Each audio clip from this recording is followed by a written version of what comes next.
Okay, guys, I'm here to give you a Smackdown review for what's it called?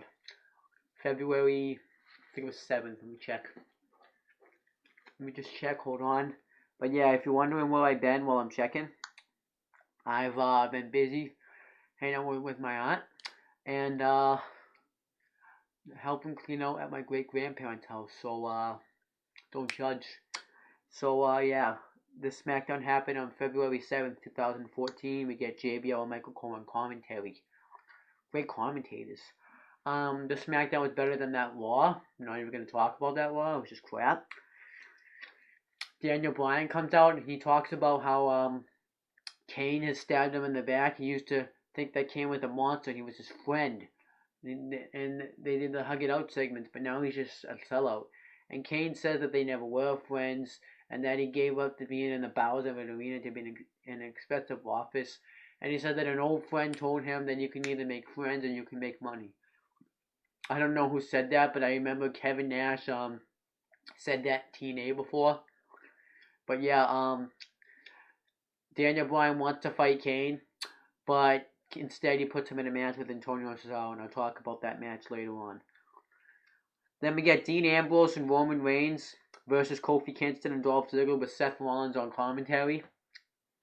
First time we saw Dean Ambrose and Roman Reigns team up, I thought they didn't team up bad. In the match when Roman Reigns was going to put Dolph Ziggler away, Dean Ambrose tried to tag himself in like he did on Raw. He failed. Roman Reigns saw it coming. And then when Roman Reigns hit the Superman punch and the spear, he just tagged in Dean Ambrose anyways and let him get the pin and take the win. So yeah. And then the Wyatt family came out and talked about how there's dissension and he wishes you could see the monster in him. Bray Wyatt says he wishes you could see the monster in him. And he says that there was one kin and that's him, but the real kin is Roman Reigns. And then we get Ryback with Curtis Axel versus Sheamus. Good match. Before the match, like 2 minutes into the match, Sheamus went on the outside and bro kicked Curtis Axel. And then Ryback and Sheamus did their thing. I thought this was a fine match. Both people looked pretty strong in this match. Ryback hit a spine buster. Manhandled Sheamus a lot. Eventually went for a splash. He missed it. Sheamus decided to do his comeback. Showed his strength. Went for the bro kick, but Ryback countered it into a powerbomb. But Sheamus kicked out of it. And then Ryback went for the meat hook clothesline, but Sheamus countered into the bro kick and got the win. I thought this was fine. Good match. Alberto Del Rio interview. He says he's going to tame Batista and turn him into the animal into a little puppy. And then we get Antonio Cesaro with Jack Swagger and Zeb Coulter versus Daniel Bryan. Great match. I thought the match that they had like in August a few months ago when Daniel Bryan had to win that gauntlet match and Cesaro was one of his opponents was a lot better, but this match was good too. Bryan went for the Bryan hit a Hurricanrana, Cesaro hit a spine buster. Bryan went to hit the flying knee that he does on the outside. On to Cesaro, but he hit Jack Swagger by accident. And then Cesaro hit an uppercut, but Bryan kicked out of it. Went for the swing, but Bryan held on to the ropes. So Bryan had him in an armbar at one point in the match, but Cesaro used his strength to power out of it.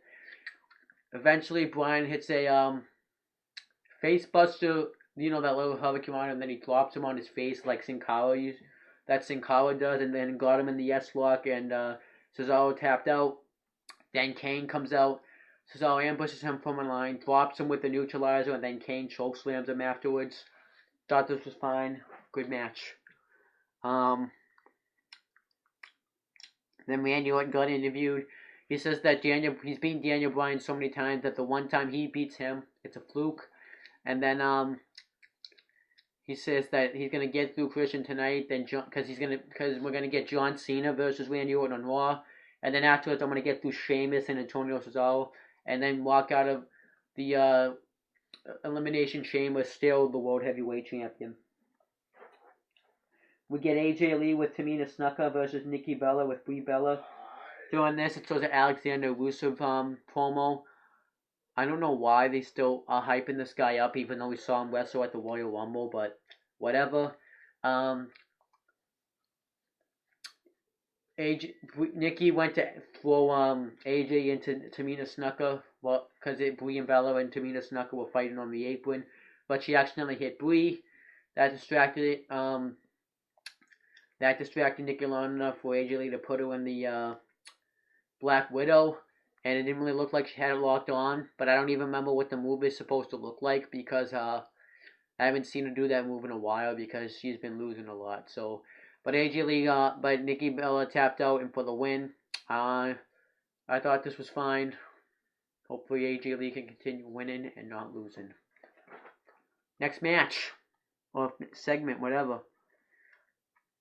Titus O'Neil's backstage. He has Renee Young interview him, asks him why he turned his back on Darren Young or why he attacked him out of nowhere. And he's like, that wasn't out of nowhere. Darren Young was holding me back, and I want to be the big main event and hold a bunch of WWE Championship gold. And what does Darren Young have? He's got nothing, but I got a nice smile, nice size, and everything. And Darren Young was holding me back. And then Darren Young attacks him backstage, and referees have to hold him back. This is definitely going to be the kickoff match at Elimination Chamber. It's going to be Darren Young versus Titus O'Neil. I guess it shouldn't be bad. It's at least a feud. And then we get Goldust with Cody Rhodes versus Bray Wyatt with Luke Harper and Eric Rowan. Good match. Goldust didn't get squashed. Harper and Rowan just won over Cody Rhodes, and that distracts Goldust long enough for Bray Wyatt to hit the Sister Abigail on him for the win. Then the Shield get on the screen and tell him that there's no dissension within the Shield and that at Elimination Chamber, the Wyatt family will believe in the Shield. And then we got Christian versus Randy Orton. Good match. They've had better matches. Christian went to go up top rope, and Randy Orton caught him into an RKO and got the win. So next is John Cena. John Cena is probably going to win that match to build momentum. But yeah, SmackDown was a decent show this week. I don't have any complaints about it, except for the no complaint. I thought this was a good show. But yeah, we'll see what next week's like. But that's pretty much it, guys. Peace out.